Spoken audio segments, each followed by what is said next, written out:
Happy Halloween, viewers. It's Cynthia Michael from Screen Review, bringing you a new podcast for my segment called the Boruto Review. And like always, I'm going to speak very loudly, very clearly, and very slowly, in case you don't understand me. Also, I try to do my best not to beat you on during this audio podcast recording as well, not to cause any audio feedback as well. And finally, if you're under 18, this audio podcast recording will change your adult language. Once again, this audio podcast recording will change your adult language if you're under 18. Now, if you're over 18, that means you get to watch this audio podcast recording. Anyway, with this everything else out the way, let's get to the latest episode of Boruto.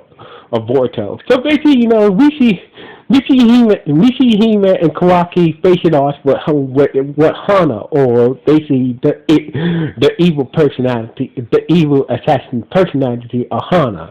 So basically, Hana explained about her multiple personality problems, and the princess confirmed that she was telling the truth about her having multiple, being in about her multiple personality disorder and whatnot. So basically, Kawaki and he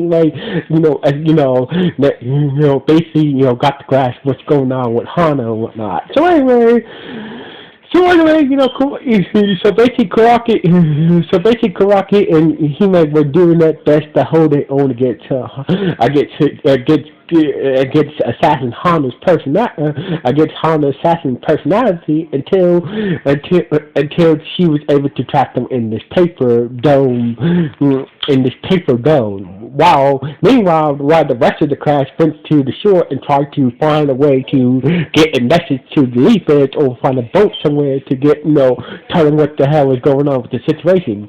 They saw a boat. When they got to the shore. They saw a boat, and a stranger popped in front of them, and it seems like they're in big trouble. So anyway, back with the fight, Hana had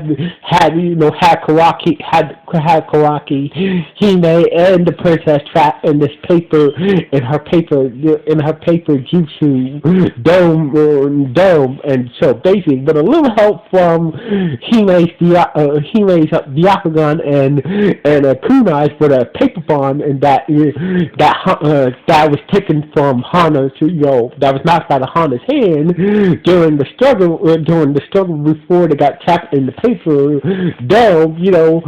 The princess managed to use the paper dome, use the kunai for the paper bomb, and basically, along with Hime's Byakugan, they was able to break free of Hana's Hana's paper dome trap, and basically got the upper hand, against Hana. So basically, seems like Hana was even though Hana was defeated, she said that soon my handlers are gonna come and finish you guys off. And basically, turns out that it turns out that the rest of the class showed up with Sai. It turns out that Sai was the masked hooded figure, and basically he was the masked hooded figure, and he was the one who took down Hana's handlers, who was on that boat, and basically the rest of the class were guarding him and whatnot. So anyway,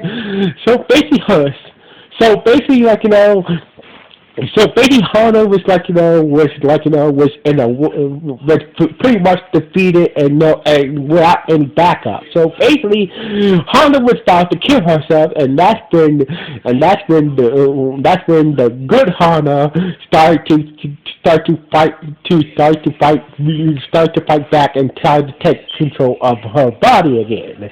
So basically, with the help of the kids, cheering the good Hana on, the good Hana managed to regain control of her body and got rid of the killer assassin, and was able to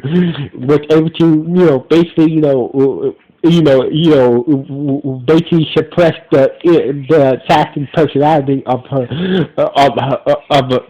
her and basically was able to take control of her body again, and basically things were good. So anyway, so basically the next day at the village, after explaining the whole situation and whatnot, they say that Hana's evil assassin personality has been sent away with some mind juices. So basically, Hana will have to worry about her evil assassin personality anymore.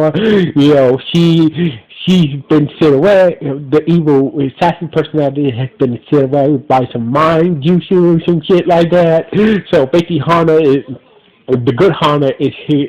It's permanently here to stay. It's good. So basically, Hana is good now. So anyway.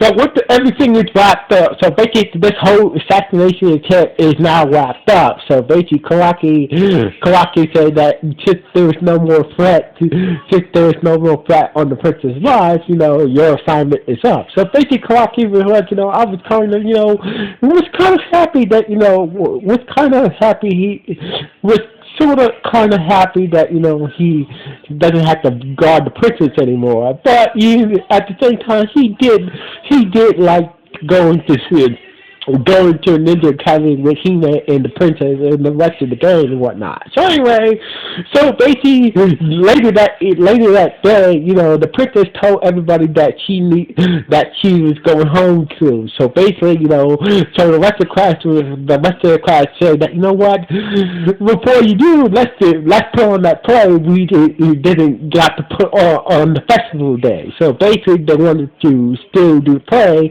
that they didn't got the chance to do on festival. So basically, so the person was like, oh, I did. Let's put on the play. So basically, everybody was made their preparations and whatnot. Crocky was not there because he wasn't needed to guard the princess anymore. So basically, he was back in his normal team with Team 7 and whatnot. So anyway, so basically the day of the play came and everybody was there. Everybody's there. So basically, everybody was doubted that Crocky will show up, but Crocky did show up and participate in the play. And basically, the play, everybody who participated, everybody who put on the play was there, including Karaki. So basically, everybody cheered for everybody who performed in the play and whatnot. So anyway, the day had came. The princess was heading home in the thunder train. So basically, Karaki was not there at the train station. So basically, the princess gave a heartfelt speech to all her classmates that she's going to take all that she learned at the academy, all the friendships that she made, and go use these to help make our country better and whatnot. So basically, the princess and her brother Baltor got on the train. The train was leaving, and basically the princess went to the last car, went to the last car of the train. Outside the last car of the train, and waving goodbye to her classmates. And she saw Karaki on top of a bridge. Under the train, and Karaki was just staring at her, and the person said, goodbye, Karaki, and basically then we cut later that night, we at Naruto's house, and we see Karaki looking at a photo of his classmates that he made at the academy, and basically this is how the episode ended on that note, where Karaki smiling at the photo of his classmates that he made at the Ninja Academy, and basically this is how the episode ended on that note. So anyway, this was a good episode to end this whole princess assassination story arc. So this was a good story arc for Karaki. Anyway, what do you guys think? Anyway, sign off. Happy Halloween. 1.